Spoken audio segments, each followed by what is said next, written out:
My name is কুশান দাস আর এটা হলো আমার বনু বনু বনু না বনু চলে গেছে। আচ্ছা এখন আমরা হলো আলপনা দেখাবো এবং আমাদের প্রতিবেশীদের বাড়ি দেখাবো। তো লেটস গেট স্টার্টেড। এটা হলো খেজুর গাছের উপরে দেখেন কি সুন্দর লাগতেছে আর এটা কিন্তু বড় আম গাছ আর এখানে আম গাছ আছে আর ওই পাশে একটি বেল গাছ আছে। ওই যে বেল গাছ আছে আর এখানে সব জঙ্গল আছে আর এখানে কয়েকটি আম গাছ আছে যেটা হলো লাগিয়েছে আর হলো এখানে বেল গাছ আছে দেখুন। আর এখানে দেখেন কি সুন্দর লাগতেছে এটা হলো আম গাছ।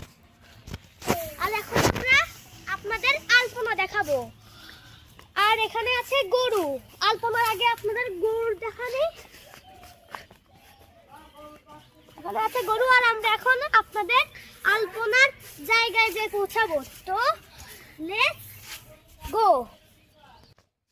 আমরা এখানে পৌঁছে গেছি আর আপনারা দেখতে পাচ্ছেন এখানে কত বড় একটি আলপনা আর এটা হলো আমার এক দিদিদের বাড়ি। এখানে আলপনা বানিয়েছে আর ভিডিওটি আর বেশি বড় করব না, ভিডিওটি এইটুকুনি থাক, পরের ভিডিওতে দেখা হবে। টাটা।